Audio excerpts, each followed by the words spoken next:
Kita harus punya mimpi yang besar. Kita harus berani menulis mimpi kita.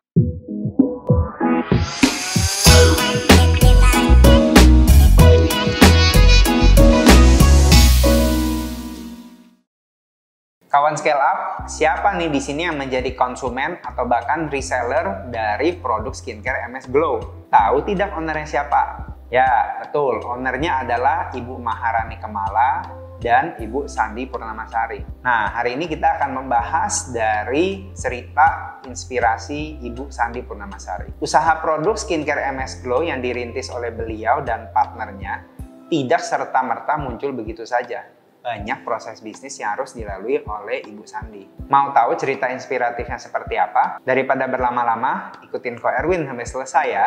Sandi Purnamasari lahir di Surabaya tanggal 10 Oktober 1991. Menikah dengan Bapak Gilang Widya Permana, seorang ex-pegawai bank di Malang, dan dikaruniai 2 orang anak. Beliau merupakan lulusan S1 Ekonomi dari Universitas Airlangga. Beliau lahir dari keluarga yang kurang mampu, sehingga membuat Sandi harus mengenyam pendidikan di sekolah dan perguruan tinggi negeri agar bisa tetap bersekolah. Namun, ibunya selalu memberi motivasi dan tangan kepada Sandi, yaitu kalau beliau mendapat ranking 10 besar, beliau dapat coklat. Hal ini membentuk karakter dan cara pandang Sandi, bahwa orang itu harus punya value dan harus bisa lebih baik dari orang lain. Dan sejak kuliah, beliau pun sudah memiliki pendapatan sendiri. Bahkan setelah menikah pun, Sandi tidak mau menggantungkan kehidupannya kepada suaminya. Sandi berjualan online sejak kuliah. Dia memanfaatkan media sosial untuk menjual produknya. Hasilnya, Sandi punya BlackBerry dari hasil jualan. Dan saat sekolah, beliau menjalankan banyak sekali usaha, seperti jualan baju sarimbit, yaitu baju batik couple. Nah, biasanya beliau ngambil fotonya dari toko orang, lalu beliau jual melalui foto yang dikirim melalui sosmed. Sandi juga menjual jersey bola, jaket baju, dan sepatu bola. Hanya dengan mengcopy paste foto jurusnya, namun hal itu berhasil membuat beliau bayar kuliah.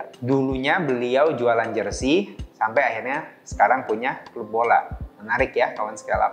Nah, kita mau bahas nih ya, bagaimana ceritanya journey from zero to hero-nya dari Ibu Sandi. Awal menjalankan bisnis MS Glow, beliau dari Surabaya pindah ke Malang. Dan waktu itu, Sandi berpikir, karena beliau juga pengguna dari produk kecantikan, beliau berpikir, kenapa saat butuh produk itu, kita harus datang ke toko untuk ambil produknya? Kenapa enggak dikirim aja? Karena waktu itu kebanyakan toko-toko itu menjual kosmetik secara konvensional. Dan beliau melihat itu ada satu peluang bisnis. Dan kebetulan, salah satu tetangga Sandi di Malang adalah seorang dokter yang menjual produk skincare.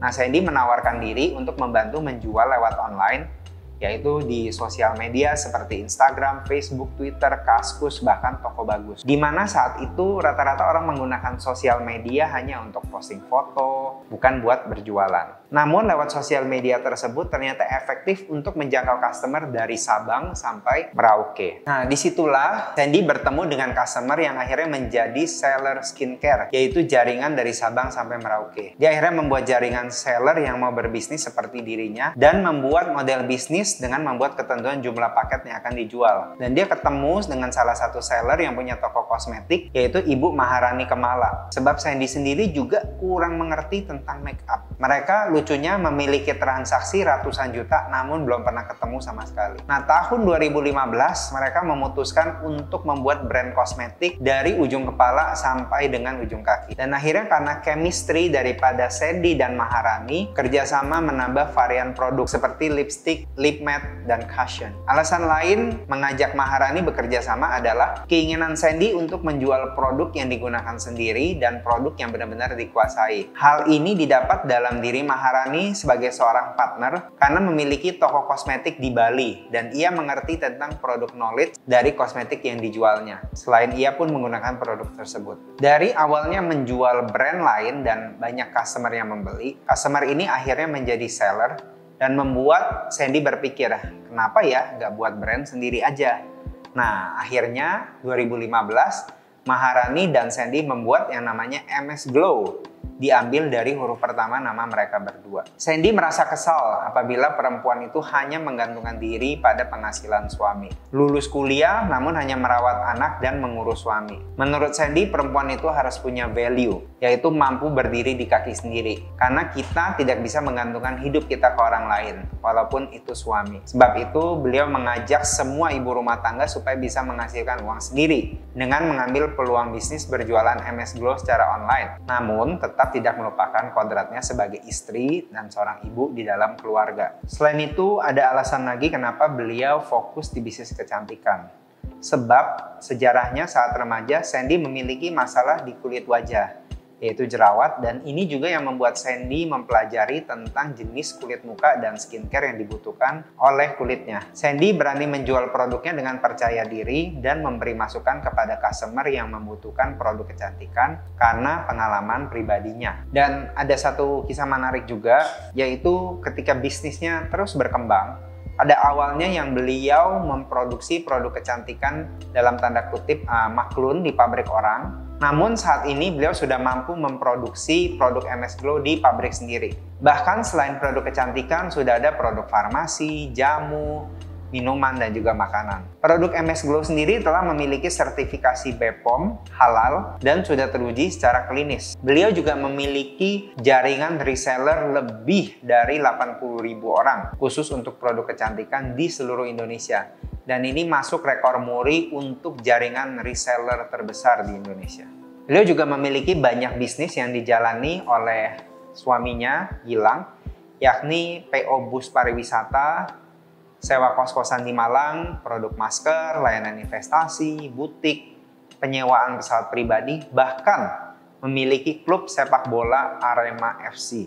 Semua bisnisnya itu dipromosikan oleh Sandy lewat akun Instagramnya @sandypurnamasari yang saat ini memiliki lebih dari 2,3 juta followers. Namun seorang Sandy Purnamasari sebagai pengusaha wanita yang sukses juga pasti mengalami tantangan. Apa saja sih tantangan yang dialami oleh Sandy? Pada awal tahun 2000-an, pada umumnya orang memandang sebelah mata tentang bisnis online dan tidak disukai. Serta ada juga stigma perempuan yang berbisnis dipandang sebelah mata. Namun Sandy berhasil mematahkan tantangan itu dan saat ini beliau merupakan salah satu pengusaha perempuan yang tentunya tidak bisa dipandang sebelah mata. Tantangan lainnya adalah seperti tadi diceritakan, saat produk MS Glow semakin berkembang, beliau ingin memproduksi sendiri produk dari MS Glow tersebut. Dan sebab itu mereka harus membangun pabrik sendiri. Dan mereka ingin berpartner dengan perusahaan jasa malakun untuk memproduksi kosmetik MS Glow. Nah, pihak yang ingin bekerja sama memberikan persyaratan,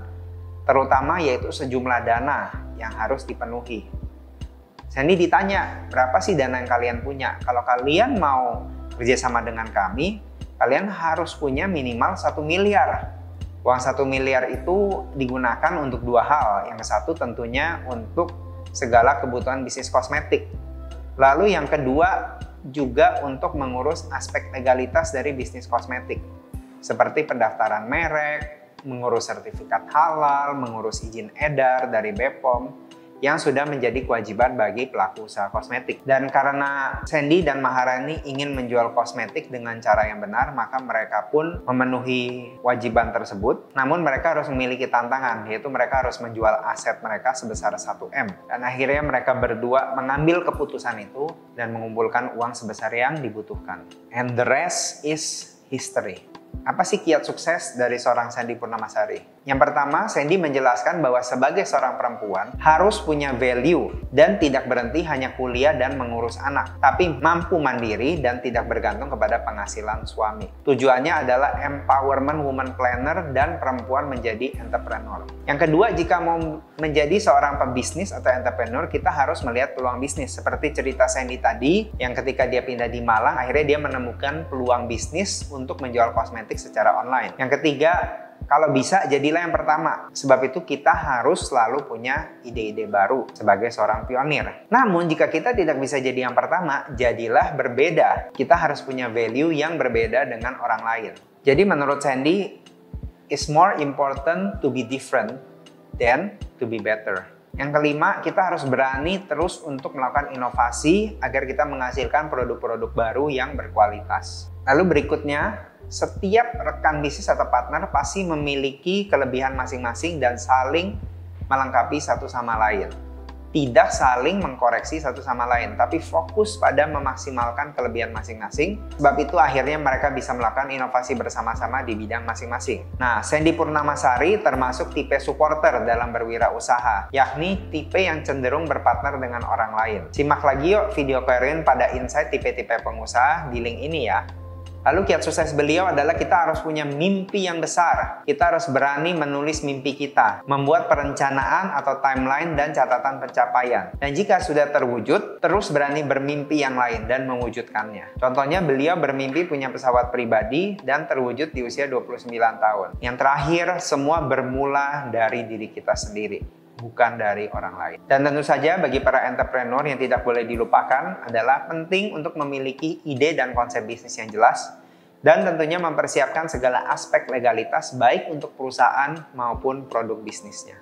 Bagi kebanyakan orang, berwirausaha atau berbisnis mempunyai tujuan untuk mendapatkan laba atau cuan. Memang itu benar.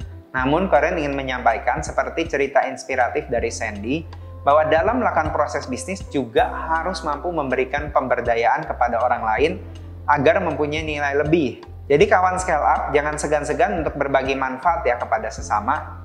Justru dengan inilah networking maupun insight kita bertambah, sehingga kita bisa merancang strategi bisnis dengan tepat. So, kawan scale up punya pengalaman atau pertanyaan? Boleh banget ya sharing di kolom komentar di bawah ini. Tenang, Corin bakal jawab. Akhir kata, Corin pamit. Terus belajar bisnis, cuan pun ngalir deras. Salam cuan!